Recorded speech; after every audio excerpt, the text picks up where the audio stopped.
जोङो बिथांमोननिफ्राय मोनसे फिननायखौ जों नेदों।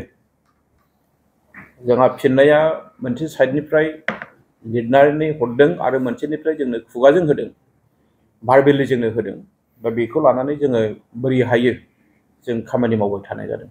दा गासैबो बाथ्राखौ समजों लोगोसे जोङो आवगायनो थाखाय जों नाजादों आरो जों मोनसे सम खानानै होदों बिथांमोननो जे 12 आगस्टनि सिगां बिथांमोननि गोसोनि खोथा, बिथांमोना मा लुबैदों, जुदि बिथांमोना लुबैयोब्ला जोंखौ आलदा आलदा लोगो हमनानै बिथांमोना जोंजों सावरायनो हागोन। दिनैनि प्रेस मिडियानि गेजेरजों सोरबाया जोंखौ सोंनो हागौ जे बहाय गोदानै दाजानाय जि APB खौ मानो रायखाङाखै। दा बेखायनो जों दिनै नोंथांमोननो मिथिहोगोन जे जोङो APB खौबो जि मोनसे गोदानै दाजानाय राजखान्थि हान्जा बेखौबो जोङो मान होयो, सन्मान होयो। जोङो जेब्ला नैबे मोननैजों सावरायखांनानै एसे डेभेलप जायोबा जों बिथांमोनजोंबो जों सावरायगोन।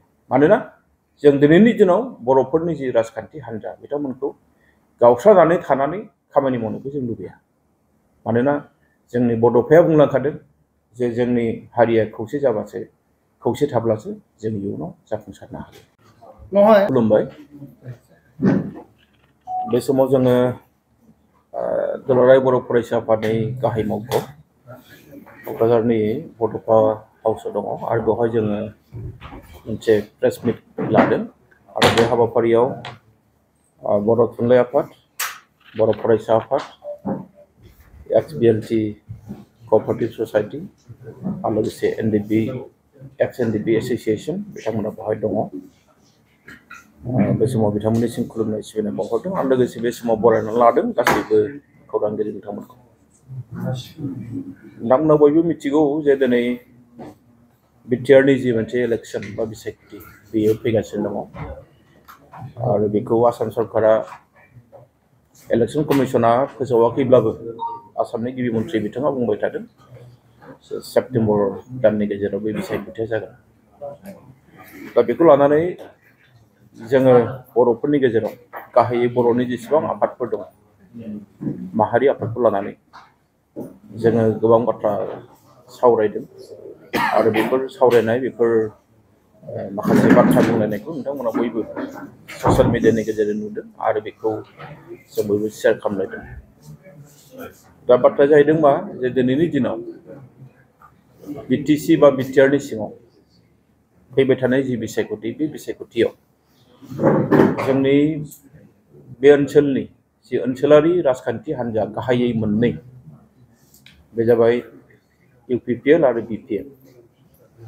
बे मोननै राजखान्थि हान्जानि गेजेराव जोंनि बे राजखान्थि हान्जानि गाहाय दैदेनगिरिफोर मुस्रि प्रमद बर' सार आरो लोगोसे हाग्रामा महिलारी सार बिथांमोननि बे दैदेनजानाय हान्जा बेखौ जों माबोरैहाय खौसे खालामनो हायो बेनि थाखाय रायजो राजानिफ्राय गोबां दाबि फैदों आरो लुबैनाय फैदों, हास्थायनाय फैदों।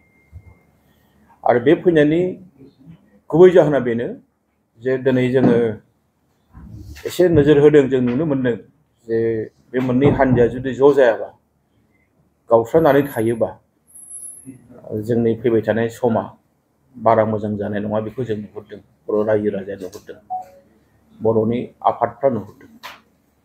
दा बेखायनो जोंहा दुलाराय बर' फरायसा आफादा आगोलनिफ्रायनो बिथांमोना माखासे हाबाफारि लाबोदों बिथांमोननि नाजानायनि गेजेरजों आरो लोगोसे बर' थुनलाइ आफादाबो जों बेनि बेलायाव जा हायो जों नाजाबोदों। बेजों लोगोसे जोंहा XBLT वेलफेयार क'अपारेटिभ ससाइटि बिथांमोनाबो नाजाबोदों आरो लोगोसे XNDP वेलफेयार एस'सिएसन बिथांमोनाबो नाजाबोदों। दा बेखायनो जोङो बे मोनब्रै आफादनि हांख्रायनायाव जोङो थांनाय 13 जुलाइ बे बड'फा हाउसआवनो जोङो मोनसे गासै मोन 16 बर'फोरनि जेनोखि माहारि आफाद बेखौ लानानै जों सावरायदों। आरो बेनि उनाव जोङो थांनाय 3 आगस्टआव जोङो गुवाहाटीयाव थानाय बड'लेण्ड गेस्ट हाउस बेवहाय जोङो मोन 17 आफाद जों जयै बेवहाय सावरायदों। आरो बे सावरायनाय लेखा जोङो मोनसे लाइजाम जोङो थांनाय 5 आगस्टखालि जोंनि मोननै जेनोखि राजखान्थि दोलो BTC ओनसोल बा बिटिआरनि UPPLनि आरो लोगोसे BPFनि आफादगिरि सारिनोबो बेखौ जों मोनहोदों। जोङो बिथांमोननिफ्राय मोनसे फिननायखौ जों नेदों। जोंहा फिननाया मोनसे साइडनिफ्राय लिरनानै हरदों आरो मोनसेनिफ्राय जोंनो खुगाजों होदों, भार्बेलि जोंनो होदों। दा बेखौ लानानै जोङो बोरै हायो जों खामानि मावबाय थानाय जादों।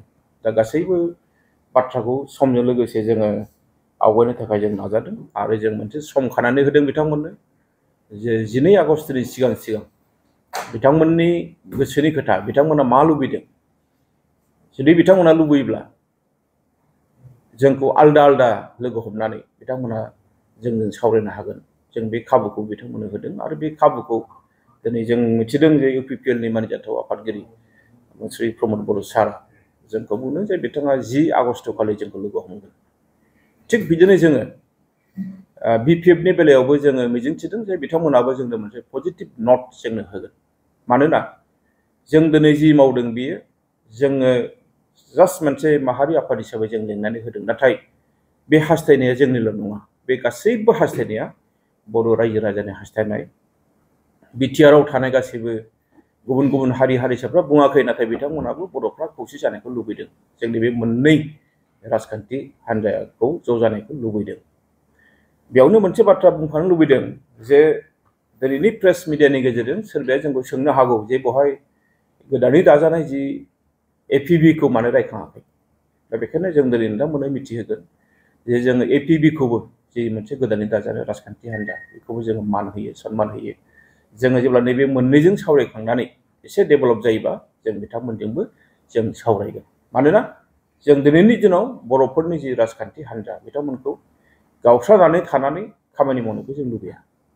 मानोना जोंनि बड'फाया बुंलांखादों जे जोंनि हारिया खौसे जाबासो, खौसे थाब्लासो जों इयुनाव जाफुंसारनो हागोन। साबायखर। गोजोन्थों।